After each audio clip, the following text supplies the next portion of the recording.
Welcome to the No BS Spiritual Book Club's live streaming interview series, where leading new thought teachers, speakers, and authors share the intimate stories behind the 10 best spiritual books that inspired them the most on their spiritual journey. From well-known classics to hidden gems you might never have heard of, the No BS Spiritual Book Club saves you time and money by sharing reliable recommendations from those who've walked the path before you.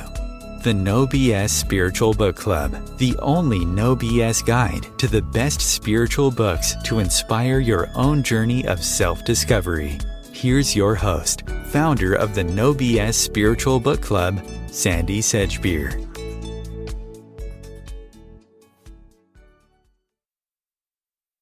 Hello everybody and welcome to the No BS Spiritual Book Club's live video series, and I'm thrilled to have with us today to share the stories behind the 10 books that influenced him the most on his life path, Don Miguel Ruiz Jr.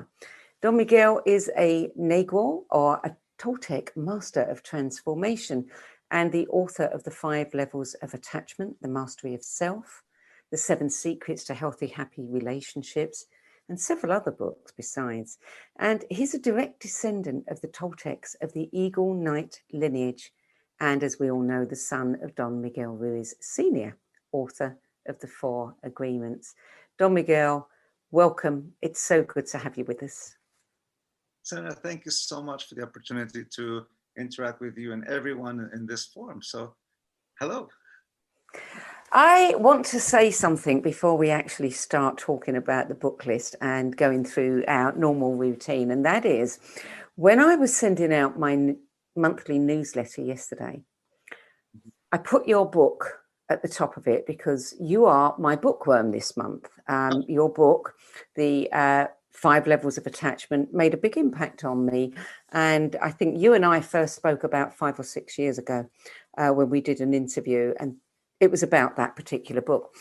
And as I put it there, and I was thinking about what am I going to say as I opened this newsletter, I suddenly saw something really interesting that hadn't occurred to me before. Here we are at the end of a year in which all of us have had to let go of so many of our attachments. And I'm looking at the book title and I'm thinking, wow, this is so synchronistic that here you are, you're my bookworm for the month. And interestingly enough, several other people who should have contributed had agreed to contribute their 10 best list this month, couldn't make it. So you are the only one that we've published this month. And here you are tonight as well, at the very end of the year, talking about your own book list. And obviously we're going to talk about attachments because this clearly is the theme of these few years for us all. So I just wanted to mention that because it is so synchronistic. Oh, thank you. My friend Shane was just talking about that. He, one of a few friends who read my books, he called me to let me know that it feels like this book, The 5 Levels of Attachment, was somehow fit this year in the sense of if you're so attached or you identify yourself with something in this world, then all of a sudden you're going to go through a harsh contrast, because if you keep holding on to it, you're going to suffer. But if you're able to detach and then re-engage in a different way, this year will be a little simpler. Not it's going to be still difficult, of course, but the suffering will be slightly different in the sense that you're not holding on to something that no longer exists. You're engaging what is. And that's what always life is that you engage our relationship with life at this very moment. And who we are changes just as much as life changes in front of us. So in that ability to detach, we're able to see who's in front of us, especially seeing who we are within ourselves. And of course, I'm talking in a spiritual sense. Absolutely. I was thinking today, this book has really come into its own this year. Yeah. Okay, so we normally start by asking our guests, what was the process like for you to have to go back and choose 10 books from your lifetime that influenced you the most, and also what books mean to you. So start with either one of those. Well, the first step when I got the question was spiritual books. What were the spiritual books that influenced me? And for me, I had to question that first, because that's what will take the direction in the course. And for me, a spiritual book is something that galvanizes. It's a call to action, which is to me inspirational. One of the books that inspired me to shift a direction in life in some way and somehow. So in these 10 selections, these are books that when they came to my attention, they galvanized me in some way. They inspired me in some way. So once I was able to see it from that point of view, picking up the books was somewhat easy, because all I had to do was just simply look back on what changed my perception in life. It's what helped me, actually. Yeah, yeah. And what do books in general mean to you? Whew. Looking at life through someone else's eyes and letting me learn from their experiences, be it whether it's fiction or nonfiction, a book in spirituality, a book on physics. It allows me to see the world through someone else's eyes. You know, my favorite fictional author is Gabriel Garcia Marquez.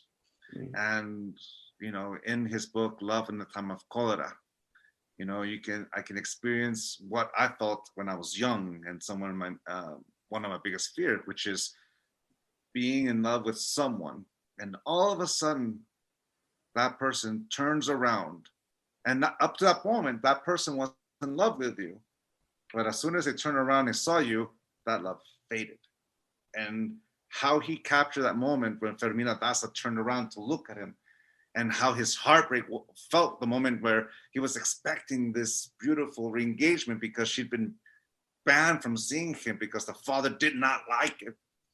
And she came back to the hometown.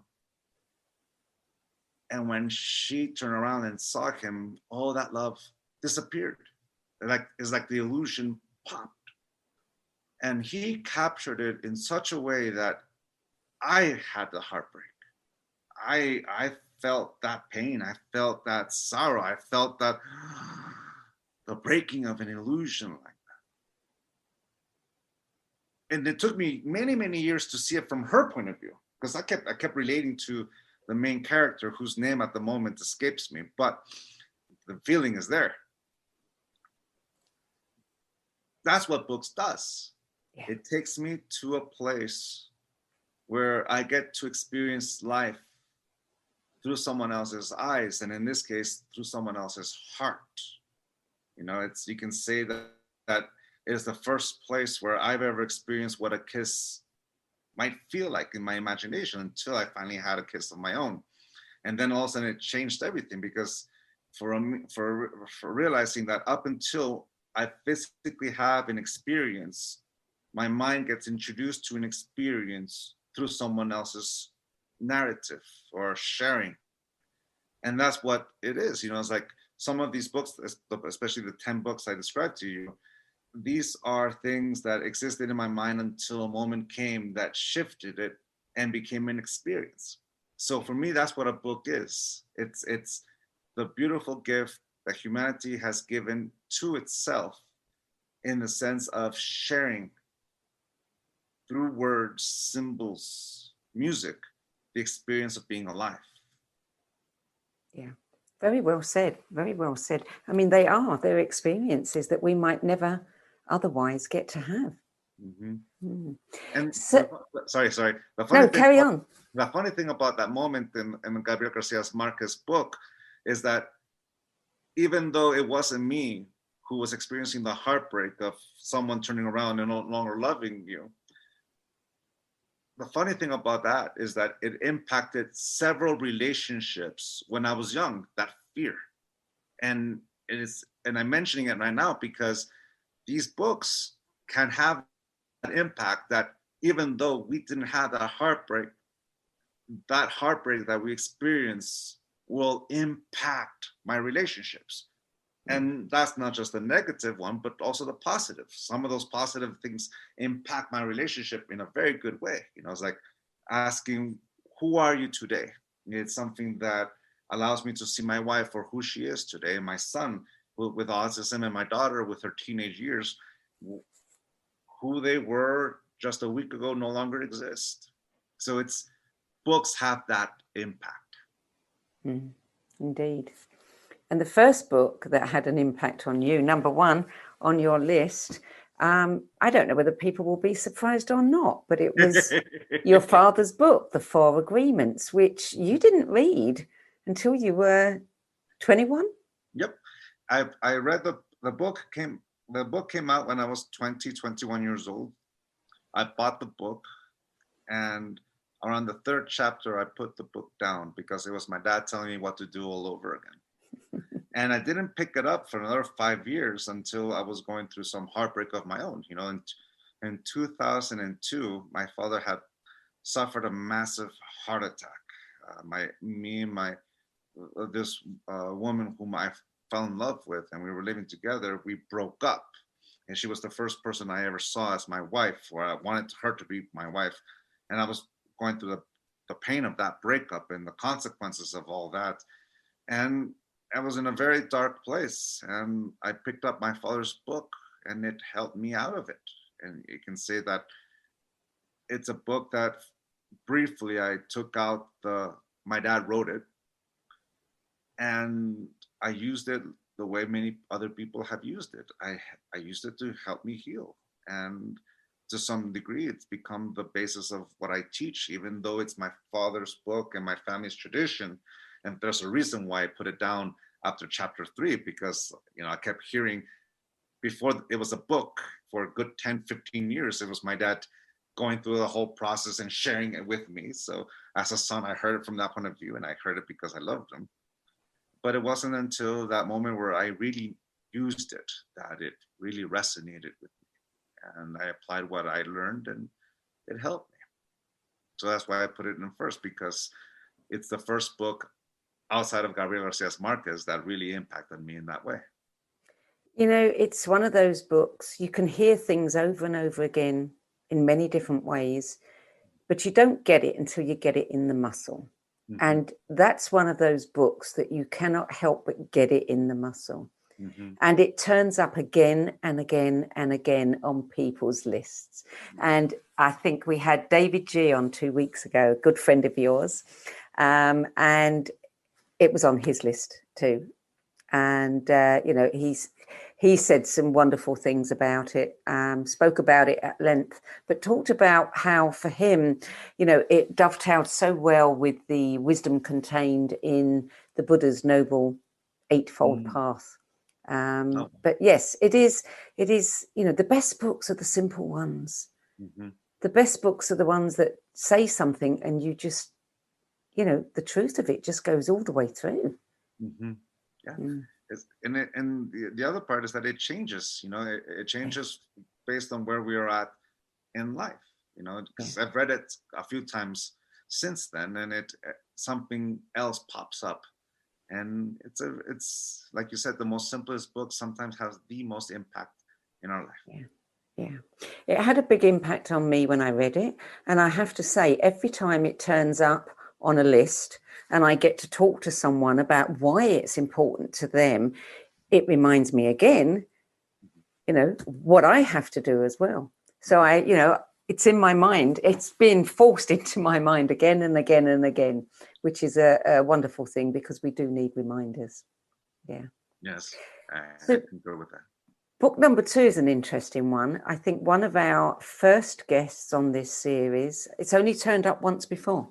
And it was an English author, also loved this book, Born to Run, The Hidden Tribe, The Ultra Runners, and the Greatest Race the World Has Never Seen, by Christopher McDougall, which was published in 2010. Tell us about this book and your relationship with it. Well, my dear friend Shane Ekoloff lent it to me. He didn't give it to me, he lent it to me when we were training for a race. Before my mid-30s, I didn't run. I played soccer or football, that's what one would know it. And then I had one morning, I woke up with sciatic pain, and I was working on my laptop. Actually, this laptop that I'm engaging you right now, I was working on it, and I was in a pretzel position, and when I got up, I could not feel either one of my legs. They were like sticks. And I tried to take a step, and I just collapsed straight down, and I severely twisted both my ankles. And my soccer playing days were over at that moment, and I had to go to rehab to learn how to walk again. You know, it's funny how that is. Like you take for granted what it is to walk. You know, you stop thinking about it. It's something that we do every day, and then once you have to rehab and be careful not to hurt yourself again. But I still had the same issues. You know, my lower back hurt, and there'd be times where everything below my knee would go numb. So needless to say, I gained some weight. I didn't walk and anything like that. And then one day I was goading my friends and doing something called the Tough Mudder race. And I goaded them, and they actually did it. And I realized okay, I owe this. They told me, okay, let's do it. I'm like, okay, I'm going to do it. So I go for a run with my friend Shane, and I'm barely able to run 2 miles. In fact, I walk, run, I was not physically capable, but I was expecting to be able to run like that way I was when I was in my 20s, but I've gone through something in my life. So we came back, and he heard me give a lot of excuses. And that's when he gave me this book, Born to Run.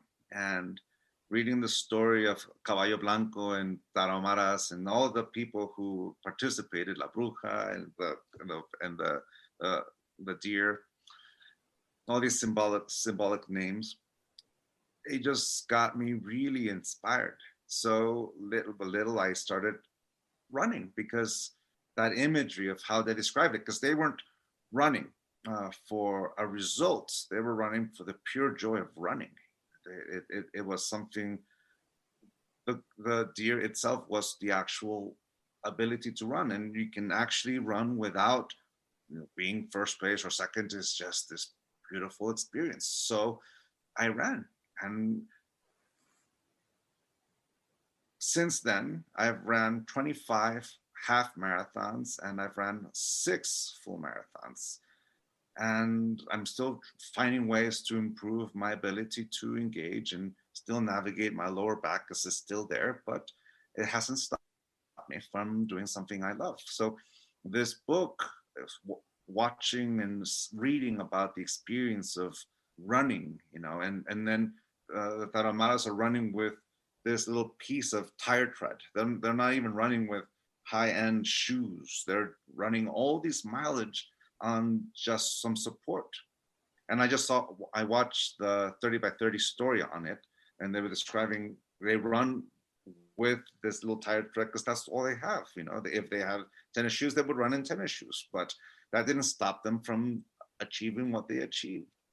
And that's exactly what galvanized me. All you need to take a step to be able to run is just take that step. And it changed my life in the sense that I'm probably the healthiest I've ever been. At the age of 45, I'm healthier than I ever was in my 20s, and let alone my 30s. So it makes me feel young. It makes me feel inspired. And for me, around mile 2 or mile 3, I can feel the moment where my internal dialogue shuts up, where my mind just shuts up. And all that I witness and feel is the area around me, the cars passing by, because you have to keep paying attention to the cars, and the sidewalks. I've learned that one the hard way. But the only thing that I feel is my breath, my body, and I don't run with headphones. I run without music. So my breath is my rhythm. Whenever I lose my breath, I slow it down. When I feel comfortable, I run fast, and it's a real wonderful communion with my body. So this book was the catalyst for that. Emerged from a run, feeling as though you've, you have said, that it was, you understood why people would run as a form of meditation. Do you find that you can think more clearly, that you Yes. get ideas when you Yes. run. Yeah. Yes. Like if I was confused about something, I go on a run, and miraculously or somehow I just have the clarity to have an answer or understanding, or I would process. Whenever, if I'm in a run and I get in this funk, it's because I'm dealing with a thought that perturbed me for as long as it had, and by the end of the run I have a solution. Like I can feel I come to peace with something. So it's definitely a place where in my run, because it's just me. It's I'm a father and a husband. My son has autism. My daughter's a teenager. My wife is engaging in her work. So, and then I tour and I give interviews and all kind of things. So for me, my runs is me time. It's I'm not engaging with anyone else but me. I say hello to a few other runners here and there, but it's that time, and it's going in within me without really thinking, just witnessing. Really, it's really that. All of a sudden, the path becomes clear. Not just the path that I'm running in, but the path I'm going in life. Some of my big decisions in life came from running, because in that clarity,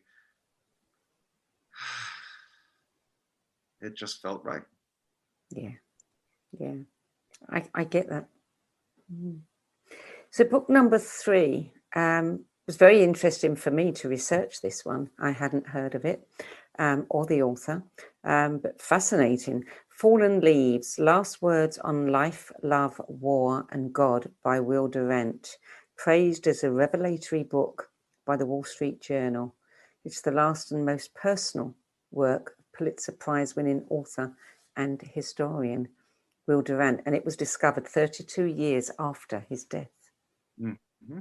His grandson was looking through all this paperwork. I believe his son and his grandson, Will Durant and Isa Durant, are the great grandparents of my best friend Ed, Dr. Ed Durant.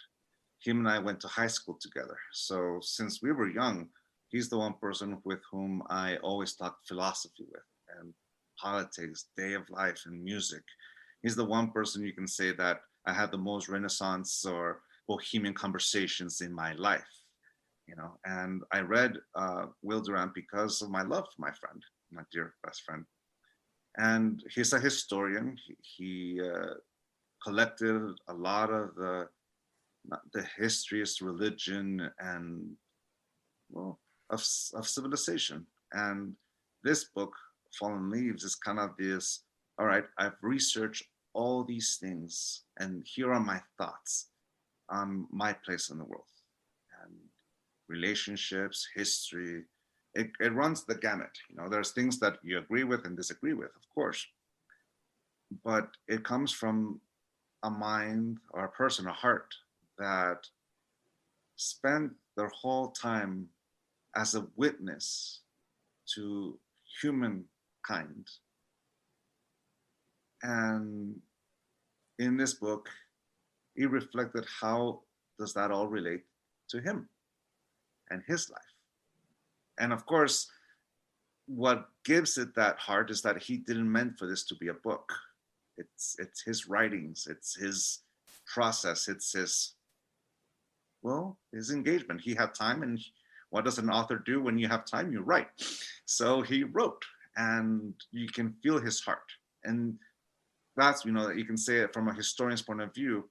It's an interesting approach to seeing your place within history and what he kept in relationship with his family, with how society is and what will work, what he foresees, what is it in his life, what is it with his relationship with God. And for me, it's like seeing what an elder has to say. Someone who, I grew up in a family where my grandmother was the head of the family, as well as my grandfather. May they both rest in peace. But my grandfather died when I was 14 years old, and my grandmother died when I was about 37 years old. So I had more time with my grandmother. And the sage advice and the communication and conversations that I heard from them were always a gift. So to hear life through the eyes of someone who knows it, in the sense of what he knew, you can't help but to apply it and see and put it into perspective with your own life. My relationship with my wife, my relationship with my children, their place in history and what they're going to witness, and the history that he even talks about no longer exists. It's a whole different world. The mere fact that you and I are talking right now through this medium proves that the world that they grew up, that we even grew up, no longer exists in that way. Mm-hmm. And what I mean by that is not necessarily nature, but what human creation has been. It's different, yet it's difficult. It is tough because it's our turn. And to be honest with you, that's where I tend to say life is difficult. It's only because it's our turn. And that's something I understood from Will Durant. It's our turn. What are we going to do? How are we going to contribute to history? How are we going to contribute to our family? How are we going to contribute to my neighborhood? And that's how history molds itself, my engagement. Yeah. It'll go on my list. Another one to read. I always emerge from these interviews with, an ever-growing list. Number 4, I mean, I love your list because it is quite eclectic. Number 4, How to Raise an Adult by Julie Lythcott-Haims, published in 2015. This book, people ask me I should write a book about parenting, and I say to them, there's no need. It's already been written. How to Raise an Adult is that book. It came into my life in a moment of anxiety. What's going to happen to my kids after I'm gone? And of course, that's been in my mind all my life for as long as my kids have been around. But also when I was a kid, it was like, what's going to happen to me when my parents are gone, and how it affected me back then. But there's 2 things that happened in the beginning of 2018. Puberty hit my son, and autism and puberty are an interesting thing. And it's the first time I realized, wow, he's going to be 18 in just a good 5-6 years from now. What world did I bring him in? And it's the first time I really felt anxiety. So the first thing that came to my life was a movie called Black Panther, where the king, in the storyline, the Black Panther, his father dies in a terrorist incident, and the whole Marvel universe, comic book world, he goes in there, finds justice or whatever, but now he becomes the new king. So in order to become the king, he has to take on all the challengers. And in order for that to happen, he has to remove the power of the Black Panther. So he takes this solution that makes him just a normal human being. When he comes out victorious, he has to take this other essence from a flower that gives him back the power of the Black Panther, but he has to go into the underworld. And when he goes into the underworld, he sees his ancestors, and the very first person he sees is his father. And the Black Panther tells the father, I'm so happy to see you. I wasn't ready for you for your death. I wasn't ready for you to not be here. And the father, who was so happy to see him, Briar, became serious. And he says, the one job of a parent is to prepare his child for his own death. Have I failed you, my son? The rest of the movie kind of, it's entertaining, but that line made me shift. It kind of made me, and in a sense, that's what a gig is. My job as a father is to prepare them to live without me. That's my job. It's his life. It's his journey. And not long after that, maybe even weeks, this book came into my hands, How to Raise an Adult. And it echoes that sentiment, but in a much more detailed way.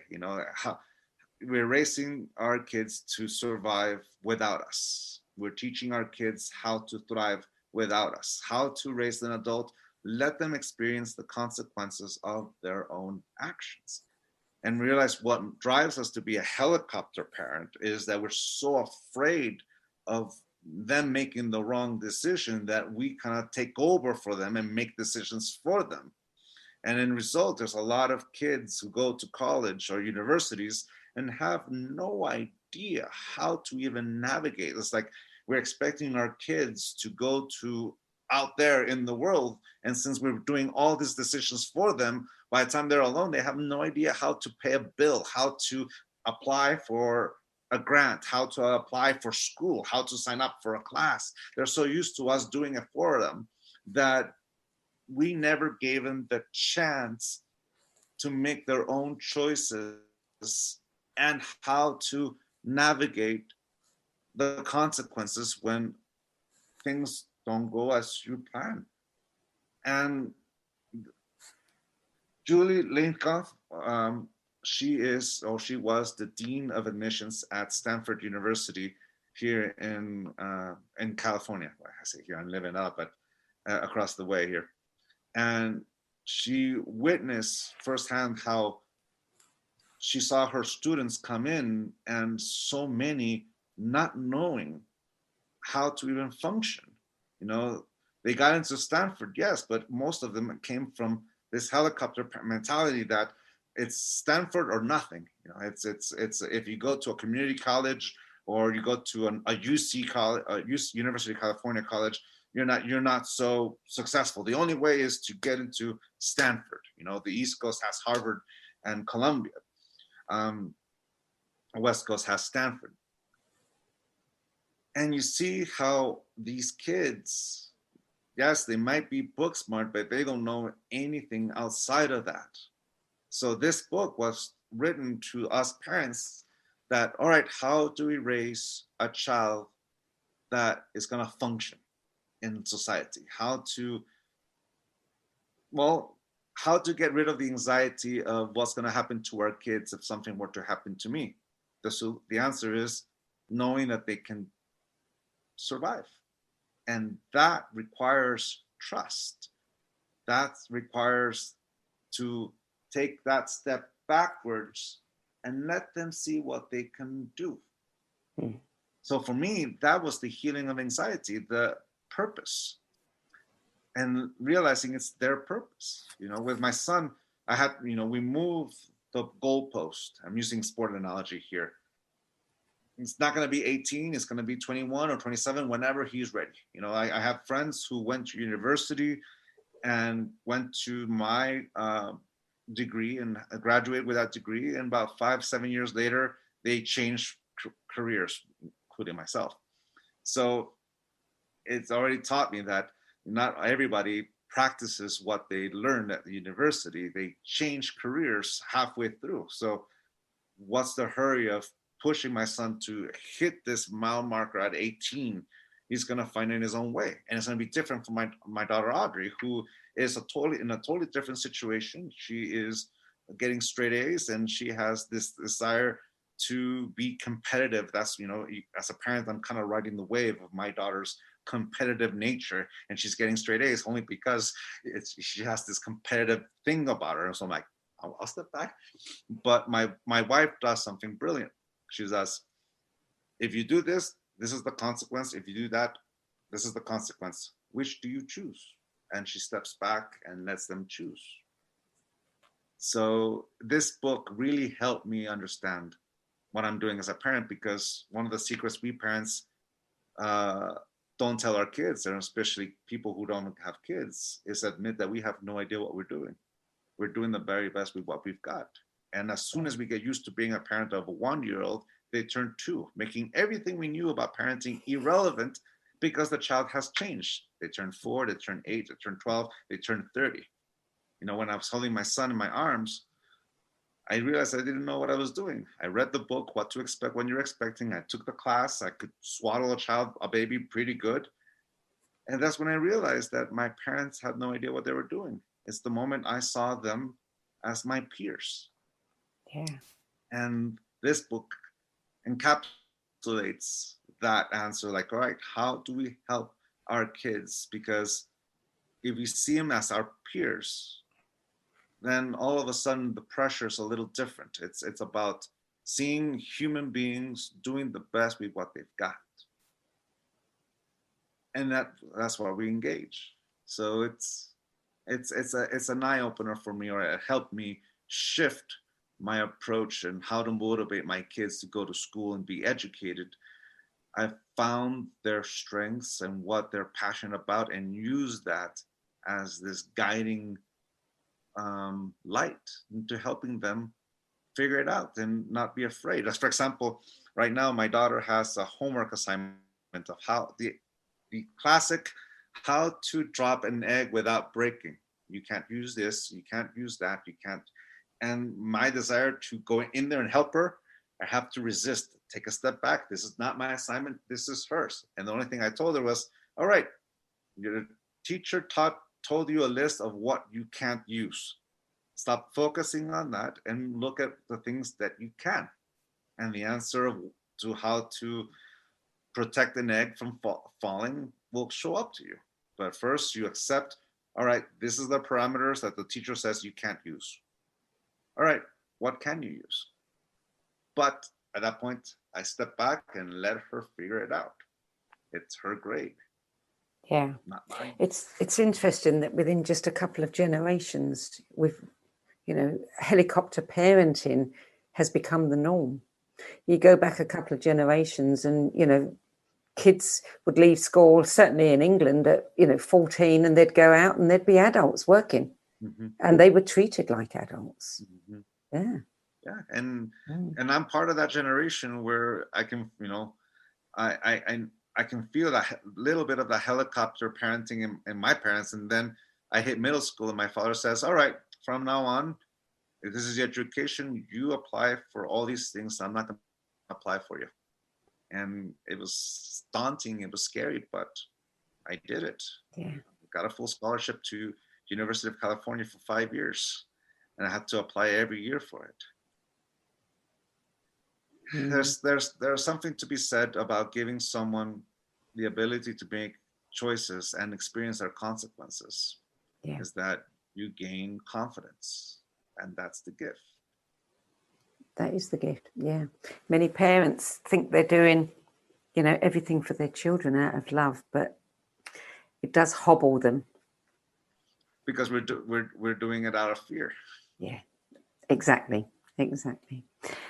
So this one kind of segues well into the topic of the next one, which I was just so pleased to see it on your list. It's the first time it's come up. I never expected this book to come up on any list. And the reason that I was so thrilled to see it is because, I've read this book. It's The Autistic Brain, Thinking Across the Spectrum by Temple Grandin.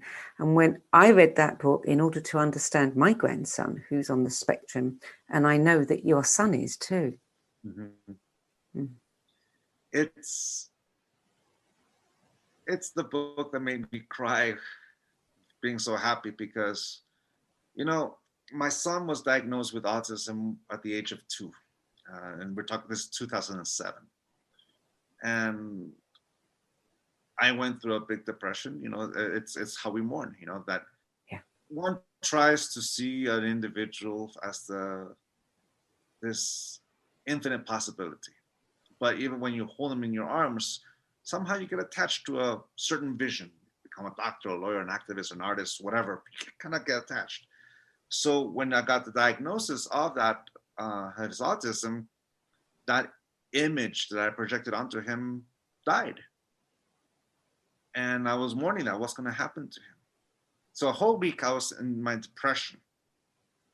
And one day, my son, 2 years old, walks up to me, puts his hands on my knees, looks me in the eyes and smiles.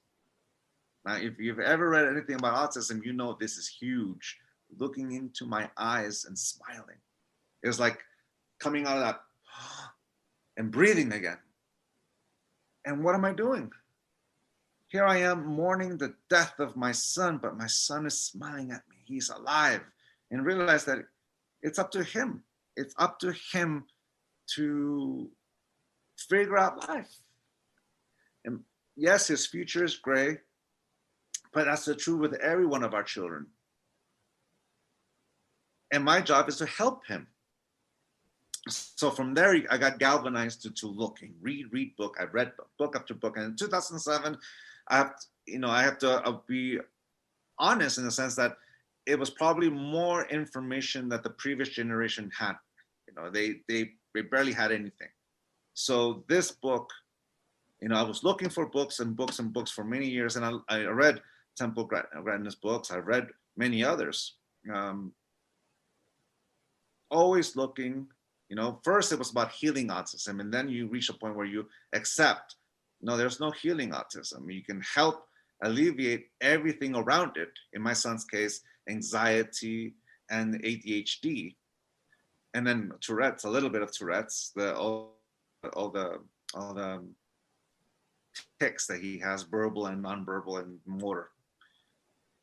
And it was reading this book that I finally saw a book that talked to not just their humanity, but their full potential. All of a sudden, their future is not so great. And looking first, the first couple of chapters is about understanding what autism is, the science behind it, and what she's accumulated. Then she goes into describing all the different forms of perception of people in the spectrum, and then it goes into the strengths, what allows them. So it is the first book that allowed me to understand my son in the way he sees the world. Now, before the interview, we were talking about your grandson and how he educates himself through watching YouTube. And my son does the very same thing. He learns languages through YouTube. Whenever he's interested in something, he goes into YouTube and researches. If he's afraid of something, he goes look for it in YouTube. Spiders, he got stung by a bee. He now knows everything about bees and wasps and why he has allergies and all kind of thing. But the book also helped in this way, and I'm going to put it through this way. My son's autism affects his speech. So he's not Asperger's, because his ability to speak was impacted by the autism. So he didn't start really speaking until it was 5 or 6 years, and in sentences around 8. Now he's talking abstract thoughts, but he's mostly mimicking dialogues that he sees on YouTube and on TV. That's conversation, whatever he sees. Now, with that in mind, people have been trying to teach him math for many, many, many years. And he can do it in a certain way, but he can't do it in another.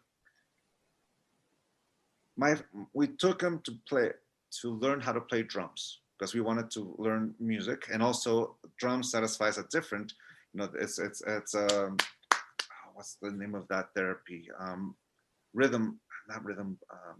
Anyways, it's a therapy that teaches you how to use all your limbs, left and right hemisphere. So, sorry, I forget the name of that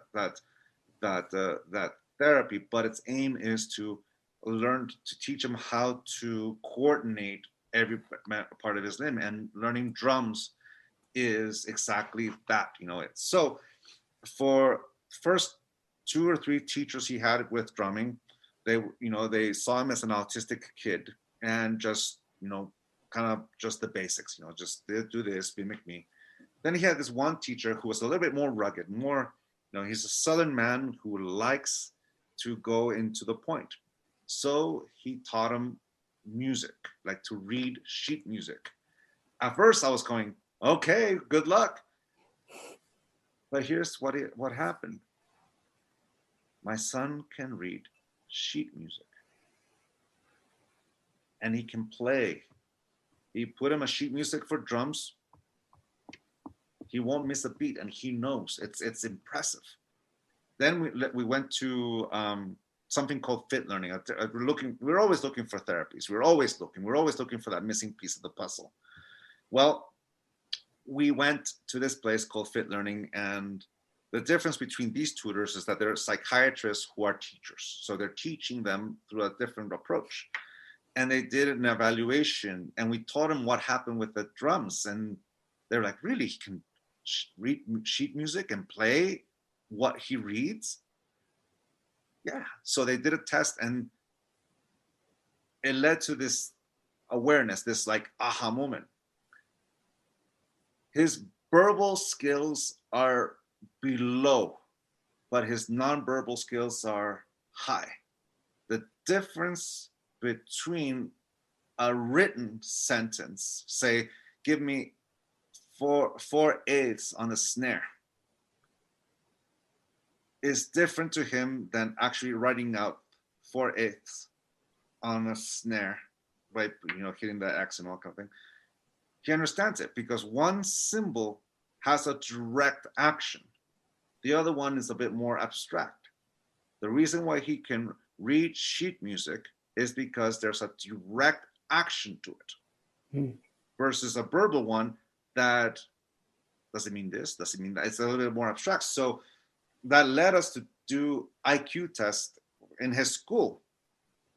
And the school's IQ tests confirm what Fit Learning found and what his music teacher stumbled upon. His verbal IQ is somewhere in the 50s, 48 or 52, something like that. His nonverbal IQ is 118. So one verbal, if we only measure him by a verbal test, written or said, he's going to score very low. But you do a nonverbal test, he's through the roof. He's above average. He is above average. So his teachers used that information and adapted it. So now his teacher now says, okay, one of the tough ones to teach him through math was division. He was going by memory. He was looking for answers via memory. And then, all right, 8 divided by 2. His teacher said, okay, 8 divided by 2. Let's draw 2 lines. 1, 2. There's 2. Now remember, divided in equal parts. So how many times do we have to count to 8? So 1, 2, 3, 4, 5, 6, 7, 8. How many lines is that? 4. And also my son gets it. He used a totally different approach, a more nonverbal approach, describing what that those numbers represent, and now he can divide. All because we figured out how to be verbal and nonverbal and create a symbol that's direct. Yeah. And Temple Grandin's book, The Autistic Brain, describes that. And to be honest with you, it's not just kids in the spectrum, but we adults. I saw myself in that book in a totally different light. So it is the thing that made me think and see autism not as the villain, it's the ally. My son's gift is that he has autism. Now, it's up to him whether autism is his ally or his tyrant. And that's going to be reflected on how we see it. Yes. And the beautiful thing about this book is that it broke down and it helped us shed that image of what autism is and see it in a totally different light and look for different strengths. And we found it. That doesn't mean that we're out of the clear. We still got a lot to go. You know, we're still in the middle of puberty here. Let's see how, things turn out in a year, and see as he slowly moves away from puberty. But the beauty about it is that it's his life. So we're still looking for all these things that will help him. And thank you to Temple Grandin, but she really helped us in helping him. Did you see the movie? Claire Danes. It gives you such an insight and how the judgments we place on people, and we want everybody to conform, and we understand their behavior according to this and not this. Yes. The multiple intelligences and the different ways of communication and thinking. Yeah. I'm just, if nothing else, my grandson has opened my eyes to so many things that I never would have looked at before. What a gift these kids are. They are, they are, Yeah. I remember when in the 90s, people used to talk about the indigo kids. Indigo kids Yes. they're coming. And maybe that's what this is what they're talking about. Yeah. We'll see. It's just, it's just a story. But my son has taught me, and his classmates have taught me, and that scene in Temple Grandin's book, a movie, that scene when she gets up and tells a whole group of people, yes, how she sees it, and when when someone asked her in the audience, how do you know, how many kids do you have? Well, I don't have any kids in this spectrum. And everyone goes, no, I am autistic, and everyone turns around and goes, what? I broke down in tears because, if we let that projected image tell us who they are, man, we miss out on so much. Yeah, absolutely. I mean, when she was talking about the kid that was spinning, and she said, no, she's not doing it for that reason. I'll tell you why she's doing it. It answered so many questions for us. Yes. Yeah. And how in the book, in the Autistic Brain, how she has a meeting with an autistic kid, and he goes and does this thing, and she describes that, he needs, and how she describes the patience to allow him to do that. And then once he's composed, come back. Wow. Yeah. There's a lot of information that I'd like to share with you. I'll do it afterwards. I'll send you an email, but I think that there's some things that I've come across that you would find very interesting. Yeah. But for now, let's move on. That is a fabulous book. I'm so glad it's there. OMTimes TV. Imagine becoming a super influencer. Reinvent yourself, invest in your brand, and then manifest your success with a robust spheric approach. OMTimes Media and Broadcasting offers a unique and multifaceted way to become the spiritual and conscious influencer you deserve to be by putting your message across our powerful platform with its proven record of integrity and excellence. Through our produced shows, OMTimes offers the opportunity to become a social media TV personality, a radio show host, an OMTimes magazine columnist, and a syndicated podcaster, all in one shot.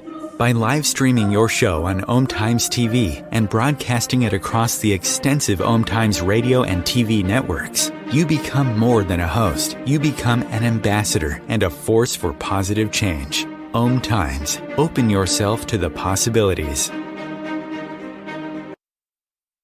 If I could be you, and you could be me for just 1 hour. If we could find a way to get inside each other's minds. Walk a mile in my shoes. Walk a mile in my shoes.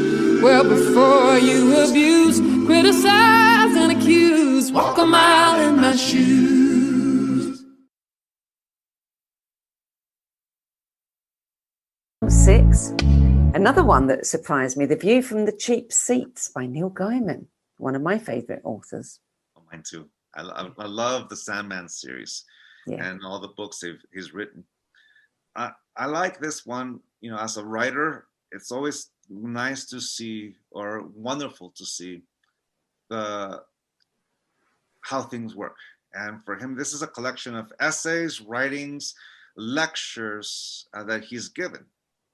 And you see how someone who is a gifted storyteller is able to put pen and paper together to create a world and describe a whole world. And it's like being an intensive course about writing without talking about technical things. It's giving you the insight of how to write from the heart and from the mind. You write with your heart, you edit with the mind.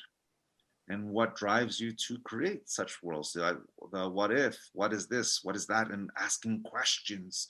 And the answer to those questions will take you in directions that are just absolutely marvelous. It makes you wonder about society. It makes you ask questions about how we've created this society, and how And in the end, it's human beings and human stories that create this society and this culture, and how we can describe those narratives, those myths into our everyday life. And as a writer myself, it's a beautiful window into the creation of inspiration, and what allows you to create a novel, a story, a little book, as small as it may be, to the biggest, thickest thing. It makes you write. It makes you want to write. There's another book which we'll get to a little further on about creativity that you really like. Clearly, this is something that you find very inspirational. Yes. Yeah. Yes. Yeah. It's there's that if you follow the pattern of the books, there is a rhythm to them. The Four Agreements talks about your own self and healing. The Born to Run is inspiration. What motivates you to that healing or to that creation? Will Durant is a reflection of the past and learning from our elders. How to Raise an Adult and the Autistic Brain is how to shift your relationship, not just with your children, but with yourself and others, and see it from totally different eyes. Neil Gaiman is exercised in putting all of that into words and a narrative that allows you to understand it, because it's all literature. It's all, whether it's fictional or non-fictional, it is still that ability to put into words that allows each other to understand each other. Yeah. And that's the gift of literature.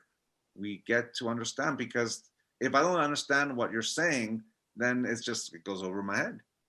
But if you have this ability to paint with words, this experience, this aha moment, this thought, it can move you. And going back to that image of Gabriel Garcia Marquez and the turning around of someone's eyes and looking at you, and also seeing the moment where love fades or disappears,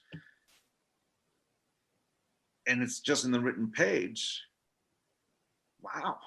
It's Neil Gaiman's, this book describes exactly what that power is. Yeah. The moment when perception shifts. Yeah. So number 7, how would you describe this one then? The Variety of Scientific Experience, a Personal View on the Search for God by Carl Sagan. Published in 2006 on the 10th anniversary of his death. Yep. By his wife. So these two next two books, Carl Sagan and Stephen Hawking. So first, Carl Sagan. I love reading books on physics. And history. Those are my two favorite topics to read in my free time. I spent many a time reading biographies and then reading books on physics, astrophysics, microphysics, and all these things. Carl Sagan in this book bridges two worlds. Now, mind you, in my background, I was born and raised in duality, in juxtaposition. My father and my uncles were surgeons. My father, before he was who he is now, Don Miguel Ruiz, was a neurosurgeon, a medical doctor. My mom was a dentist. My uncle was an oncologist. My other uncle was a neurologist. My aunt is a psychologist. And my grandmother and my grandfather are faith healers. So you have contrast right there of two worlds. And they did not clash. They somehow supported each other. My grandma would send some of her patients my uncles and my father's way, and in turn they would send people over to my grandmother, because sometimes in the root of things there is that thing that heals. Like for me, in my point of view, faith healing is using the placebo effect to help people. A sugar pill given to the right person who has that intent, this pill will help heal me, will be healed. There's the power of the word. There's power of the faith. Going back to words, there it is. The same energy I used to move my arms, to move my legs, is the same energy I used to create a thought. At the root of every belief I have in my belief system, there's a yes that gives it power. So witnessing my grandmother and use faith in that way. And to us, faith is believing in something 100%. It's not blind faith. It's knowing the intent of being able to take a step forward. That's what faith is to us. And she used it. And my father eventually lets go of his medical profession and becomes Don Miguel Ruiz and bridges the two of them together. And then I lived in San Diego, California, and I went to school in Tijuana, Mexico. So I lived in the United States, but went to school in Tijuana.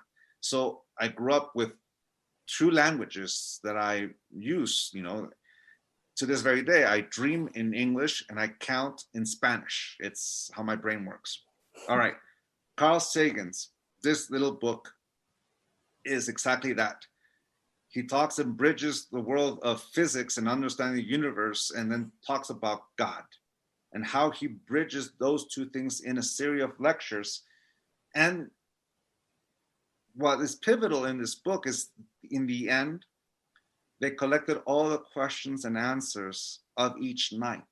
The people who agreed with his thesis and presentations and arguments, and people who didn't. And he talks about science and spirituality in a way that, to me, is graceful. He's not afraid to shy away of the disagreement between the two of them. But by its nature, he obviously doesn't separate them completely, because there's still this approach and acknowledgement of God.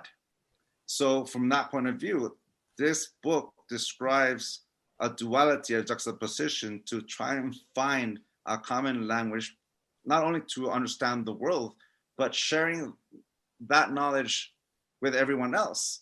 And people will have a totally different point of view on what you're saying. So in that question and answer section in the end, you can see how he navigates.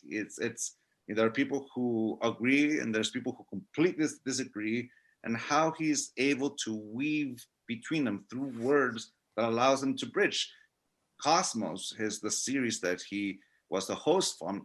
Is exactly that. It's, to a certain degree, he's talking physics in a way that we can all understand.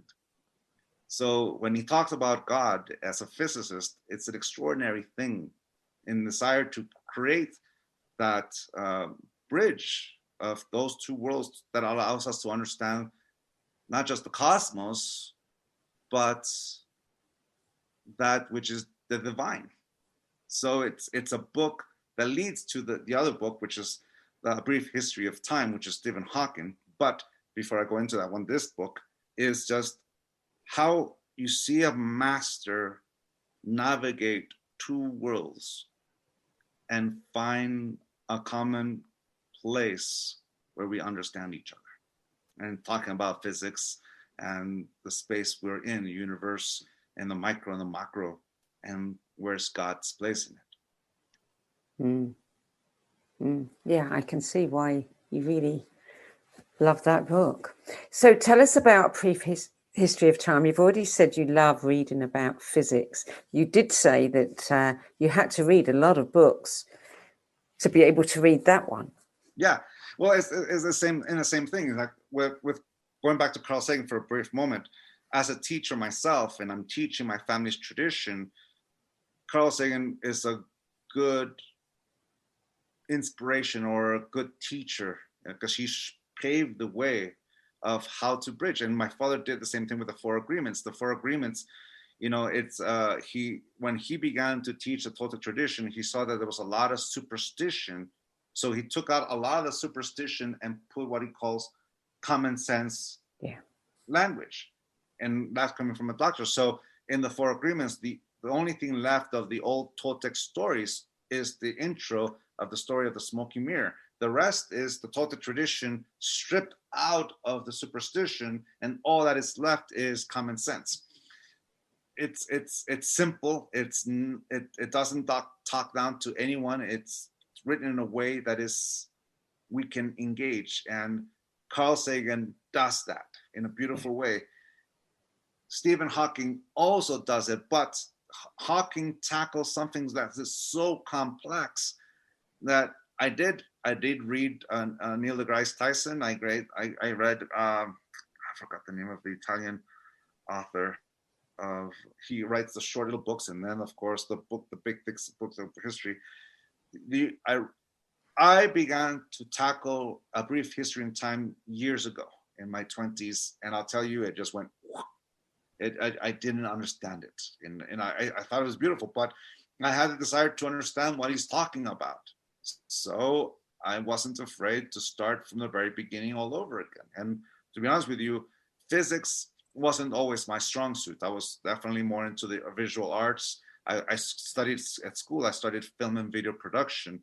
I started out as a sociology major, but I switched to film and video production with a minor in theater, and I kept my I still took a lot of sociology, so that's my craft.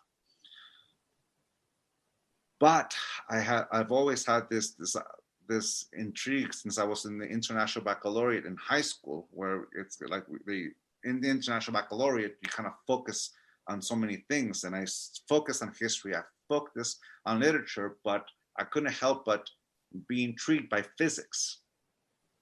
Math, I was getting straight A's in math up until calculus, and I never was able to get past the C.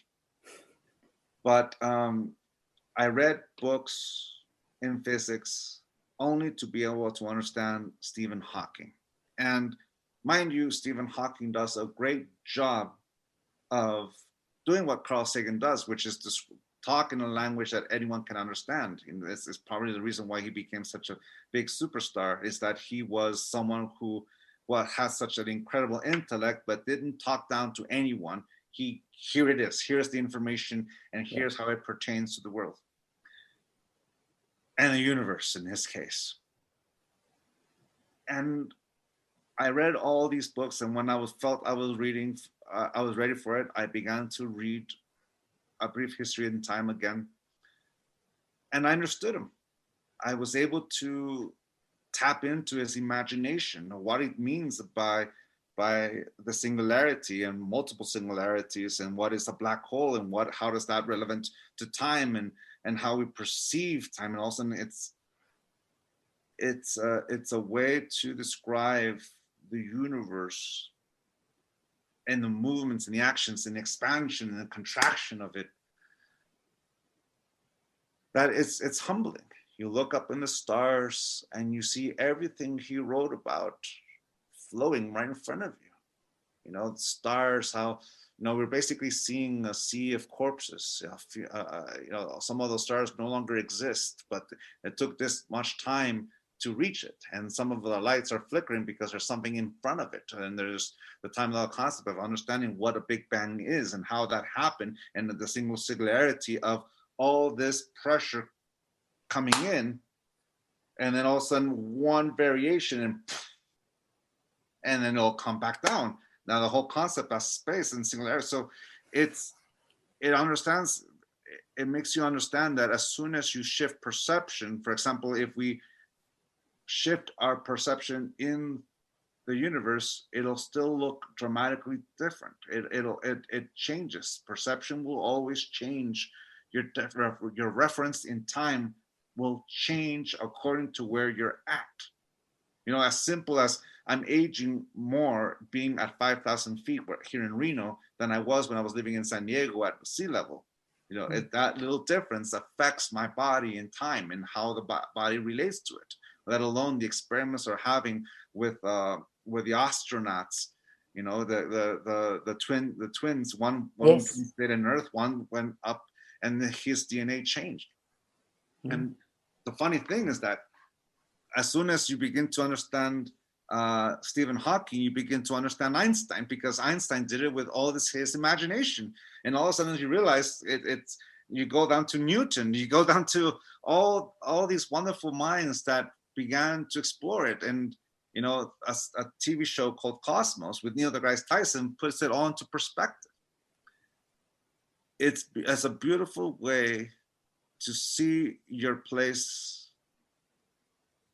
in all creation, where Will Durant's book describes your place in society in the form of history. Stephen Hawking shares the spot where you're at in the universe, and how we are, I'm going to quote Neil deGrasse Tyson in this one, we are made of star stuff, and why that is. And all the energy in the universe equals 0. All the energy in the universe equals 0. The manifest and the unmanifest. My father talks about this all the time. All that exists is the manifest and the unmanifest. And then Stephen Hawking, the way he described it, it is everything is positive and negative. And so positive being all this energy that came together to create matter, and then in the same time, it is able to disintegrate into nothing. So it's all the energy, positive and negative, or you can say amassed by gravitational pull, whatever you want to call it, to that which has no form, gravitates to 0, which means we'll go back to 1. So number 9, wow, this was named a most anticipated book of 2018 by Esquire, Pop Sugar, the Huffington Post, BuzzFeed, and Publishers Weekly. Creative Quest by Amir QuestLove Thompson. Mm-hmm. Musician, band leader, designer, producer. Talk about creativity. I mean, this man does everything. Yep. All-round cultural omnivore, culinary, entrepreneur, professor. My goodness. And he's a drummer too. And he's a drummer. Yes, absolutely. Maybe that's how he became so creative. Yeah, the rhythm, it's the rhythm, it's the foundation, the rhythm and the bass. Yeah. Like I said, like I wrote, I haven't finished reading this book.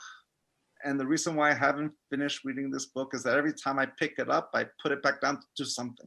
It's a book that makes you do stuff. It's like you look into his world, you get inspired by what he's doing, that you put it down to put into use.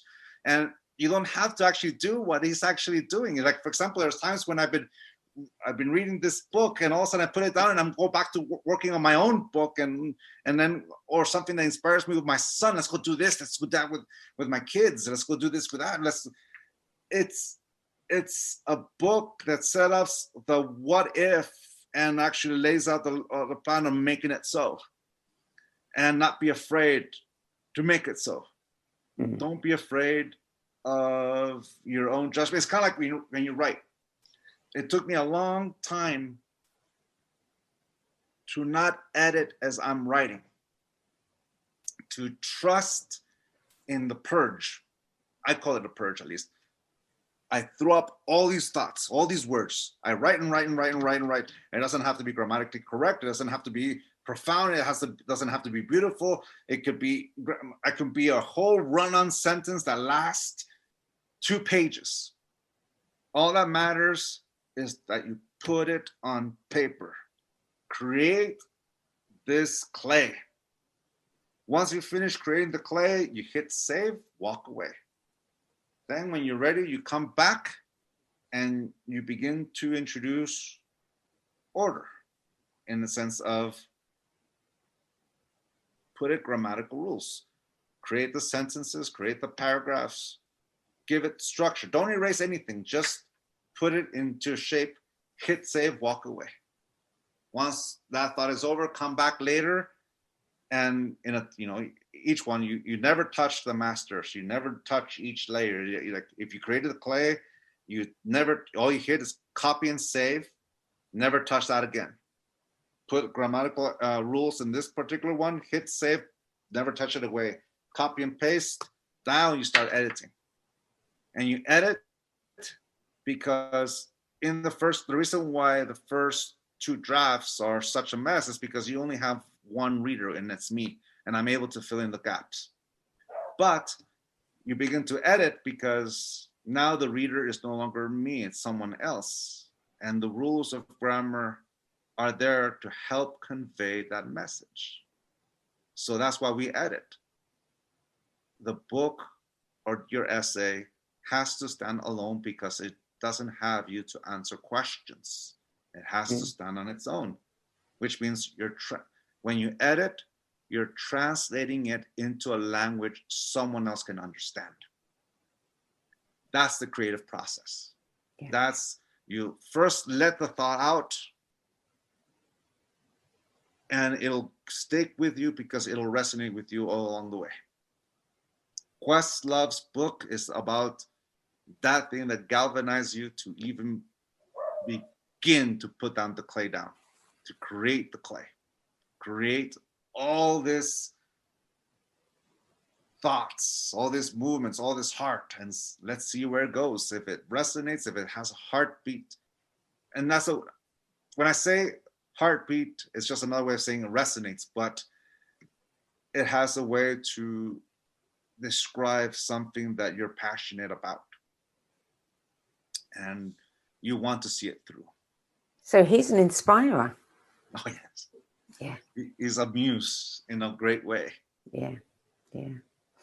So the last book, interesting one again, Can't Hurt Me, Master Your Mind and Defy the Odds by David Goggins, published in 2018. So like we said before, like we were talking about in the question about filling out this, one of the things, how these books come into your life. The Four Agreements came to my life because my father's the author. Born to Run is because my friends Shane and Brian, we both went for a run. Will Durant came to my life because my best friend is his great grandson. How to Raise an Adult came because I was going through some anxiety, and that phrase, survive without me, came into my mind. That's Autistic Brain. My son has autism, and I kept looking for a light. Neil Gaiman came because I love the Sandman stories and I love his stories. And this book came into my life because I just wanted to read more by him, and it's just been an absolute treasure. Carl Sagan, Cosmos. I enjoy the TV show, both the original and the newer version. And I just wanted to know what is about him. I wanted more. Stephen Hawking is just a man who just, he went through so much, but just this book in itself is just something that's been in the lore of our society, and I want to know. QuestLove, I saw it in a bookstore, I picked it up, and I couldn't put it down. I was in Portland, Oregon, and I forgot the name of the bookstore, Powell's. I was in Powell's in Portland, Oregon. I picked it up, and it never left my hands after that. David Goggins, Can't Hurt Me, came to my life because my friend Brian, he gave this book to me. It was Brian is, for many years, he's an avid runner, and he finally qualified for Boston. And in that time, he was looking for, books that him and I share a lot of books and running and all these kind of things. And, my brother gave me a book for Christmas called Life with a Seal. And it talks about this adventures of this enterprise businessman who sees this one Navy SEAL do a crazy race, 100 miles in San Diego Bay, going around in circles, and he goes, who is this guy? So he has them come train him for a month, and he creates this blog, and he published the blog. And he didn't name my name, but in this particular edition, he finally decided to give it. So he says, David Goggins. I give this book to Brian, Life with a Zeal, and Brian in return comes back and says, here, he released a book. Really? I read it. It is the most in-your-face, hardcore. He pulled no punches. It's not elegant. It's not beautiful, but man, he describes the hardship he had to go through. Living with his father who was abusive, who was friends with Rick James, the guy who sings Super Freak. He's super freaky. And describes growing up in that environment of heathenism, I guess you can describe it, but basically a very tumultuous family life, and he wasn't supposed to amount to anything, and then he is moved to the Midwest, where he's probably the only Black person in that little community, and he experiences racism in a way that's just dramatic. So he goes after trauma after trauma after trauma after trauma, and the way he got out of it was with his body, athleticism, and he decided to, there was a recruiter, a military recruiter that kind of spoke to him and opened up his possibilities in the military. And at that point, he already had a kid. He was in a marriage that was loveless, but he decided to go for it. And discipline was introduced into his life, and it changed him completely, to the point where, to a certain point, a little obsessive of trying to reach all these goals, but he was able to run some of the most toughest races in the world. And he learned it by experience, and he just kept going and going. And all along, in order for him to achieve it, he had to change himself. And he overcame all that. He became this holder of records of not just running, but pull-ups and things like that. He's in phenomenal shape. But then the main part of this book was not just his ability to overcome all these excuses to not do anything, but then he achieves it, and his body begins to break down because, yes, he worked and worked and worked, but when he was a SEAL, a man came to give a class about stretching, and he disregarded it because, like, well, I don't need to stretch, And funny, my wife is the same way. She's like, oh, she runs like a cheetah, my wife, but she never stretches, and I stretch. But he's the same mentality. I don't need to stretch. And then when he got hurt, and his body began to lock down, because all of a sudden he was so tight. His body was so tight that blood wasn't circulating so well. So his body was starting to break down. And then he remembered this lecture, and it was like a seed that blossomed. I need to take care of myself. So he began to stretch and stretch and stretch. And all of a sudden, he went from almost dying to once again running, but now he has this balance.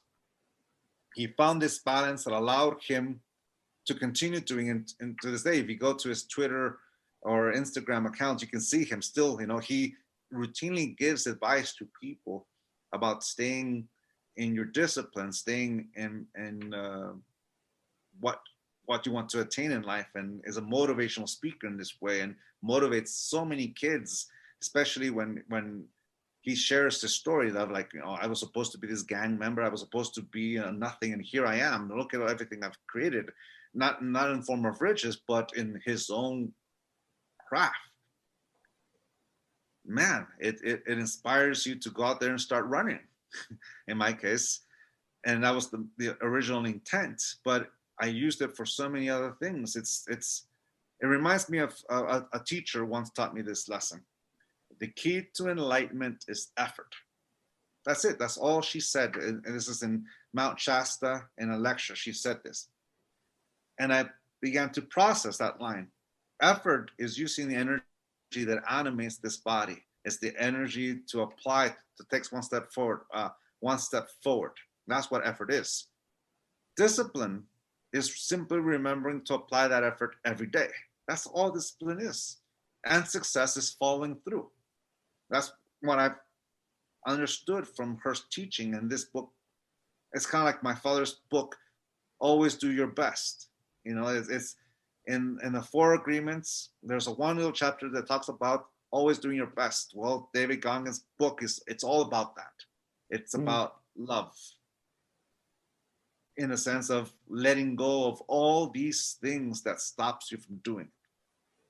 Yeah. And that's my interpretation of it, of course. But in my point of view, it's a story that if you allow the projected image that your surrounded gives you, then you will always be trapped by it. But if you're willing to break out of it, and yes, it's going to be difficult at times, you can achieve so much.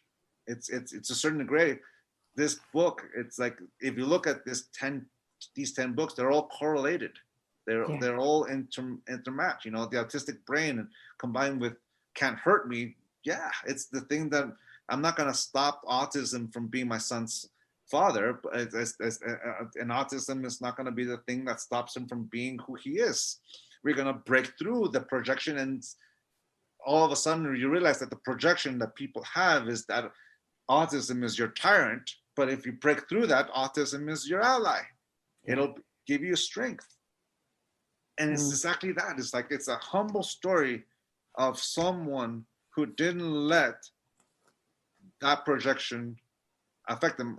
Yes, he has issues. He's not a perfect guy. He has his relationships with his partners fall apart here and there, but eventually it works out. It's a work in progress. And to me, it's one of the most inspiring books I have ever read, because he never pretends to be this type of guy.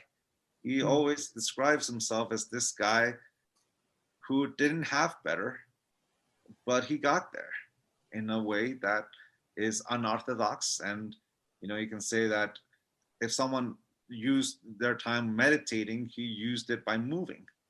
And it reminds me of the saying that the only failure is not trying. Yeah, I mean, it says the notes that I looked up said that he says that most of us tap into only 40% of our capabilities. He calls this the 40% rule, and says that, you know, we can all push past pain, demolish fear, and reach our full potential. And that's really what it's all about, isn't it? Yes, getting out of our comfort zone and making the uncomfortable comfortable. So of these 10 books, if somebody asked you to give them something to inspire them on their journey, whether it's a spiritual quest, whether it's a personal, you know, quest for knowledge about self-knowledge, which is the book that you would recommend the most to inspire somebody? You know, the funny thing is that the person would ask me is always morphing. It's because these 10 books are books I have actually recommended to people in different ways. You know, if you're a parent, have definitely How to Raise an Adult. And you can say out of all these books that are in front of me, that's the book that I've recommended the most, besides, of course, The Four Grins, because he's my papa, of course, and it's helped so much. But How to Raise an Adult is the book that I've recommended the most, because I tend to talk to my peers who are also parents, and in all my teachings, when I talk about the 4 agreements, and they ask me, well, how can I apply it with my kids? And the closest book I have ever read that comes close to being the parent book of the 4 agreements is How to Raise an Adult. You know, don't take it personal, don't make assumptions, always do your best, and be impeccable with the word. That one, I would say it's the number one book I recommend. To be inspired by and creative quest. Only because it's the difference. As you saw, there's a pattern to this, and Creative Quest and David Goggins Can't Hurt Me. They also go together. You know, if Creative QuestLove has done so much. You know, it's like both of them, David Goggins and QuestLove, have. If you look at their body of work, they've made so much, but in different facets. Where QuestLove is in the arts, music, visual stuff, David Goggins is in the personal growth in his physical body, and it's taking him out. Both have taken themselves out of tough places by being themselves. So if I were to recommend that, those 2 books together would go along. But it always depends on who's asking me. It's like, you know, in the book, The 7 Secrets to Happy, Healthy Relationships, and we talk about, it has one voice. It's co-written with my friend, dear friend, Heather Ashamara, but the book is not a he said, she said. It's one voice that changes gender as the chapters. And one of the reasons why that is that it's not about understanding men and women. It's about understanding the person in front of you. So in order for me to answer which one is according, is I have to see who's in front of me. Yeah. And what do they need in that moment? If they need healing, 4 agreements, hands down. If they want to understand life, Will Durant. If they want to deal with kids, How to Raise an Adult in the Autistic Brain. Both those books will be will give you insight. And if you want to have this beautiful light that allows you to see the light at the end of the tunnel in regards to autism, then Autistic Brain is your cake. Yeah, it's about understanding who's in front of you. Yeah. But and that's a good answer. I mean, it's interesting that your list, I think, really does serve that. It serves every eventuality. I mean, there's other lists and people will pick one book to inspire somebody, but I've not seen such a complete list that seems to cover many different aspects. It's been a really interesting one to read, to digest. Certainly you've inspired me to read some other books. In closing, I want to go back to where we started at the beginning when we talked about the 5 levels of attachment being, could have been written expressly for this past year and next year. It's difficult, talking about attachments, because it doesn't matter how many we let go of, there's always more, always. But is there one, if you had to write that book today, is there one thing that you would add to it that wasn't there before? Yes, I actually added it in the Mastery of Self. That's why it's in there again. It's an attachment is a healthy thing when the time comes to let go and you're able to let go of it. It's engaging a moment, and when the moment's over, you're able to disengage, engage, disengage, engage, disengage, attach, detach. That's healthy. It becomes unhealthy the moment when it's time to let go and we can't. And that's when we start holding on to something that no longer exists, and it requires a lot of energy to keep it. If you look back on our life, imagine that you are able to remember every single moment in your life. The thing is that we have to use our imagination because we have forgotten a lot of things. Life allows us to let go, like opening our hand in a river. The river will take it. That means the things we hold on to is because we use energy to keep it. In a good way or in a bad way, impactful, negative, positive, whatever. It takes effort to hold on. But the past only exists because we keep saying yes to it. We keep it alive by using it as an identity, our sense of self, our sense of purpose. But the moment we decide to open up, it'll go away. Just like every thought, every memory we have. The beautiful thing about that is, like my brother uses the analogy. It's like you sit in the river and you open your arm, your hand, and you'll see what the river takes away. If you keep your eye on that thing, that's all you'll see. But it'll prevent you from turning around and seeing what the river brings to you. And that's what life does. As soon as you let go, you're able to engage that which is coming. Don Miguel Ruiz Jr., it has been beyond a delight to spend this time with you tonight. I really have enjoyed this conversation. There are so many words of praise in the chat room. I don't imagine that you've had a chance to read them, but, everybody has really resonated. There has been everybody who's been, a contributor to the book club has been a wonderful interview, but there has been a layer to this one of such personal openness from you that I think just has really resonated with everyone. Thank you so much for joining us. Thank you for giving us your list. I know there's a reason why yours is the only list published this month, and it happens to be the month that your book is my bookworm as well. None of that was planned, but it's just turned out that way. So obviously it's divine timing. Thank you. It is. We live in a beautiful time where we see as humanity, and now we get to choose how do we choose to engage it. And I thank you so much for the opportunity to engage you in the book love. I wish everyone a happy 2021. May life bring joy and wisdom. And we keep in mind everyone we love. This morning I got news that a classmate of mine from elementary middle school passed away from COVID. And he was a guy who, was always happy, always smiling. He leaves behind a child and a wife. And he's young. He's my age. But then again, I feel young, so that's why I was saying he's young.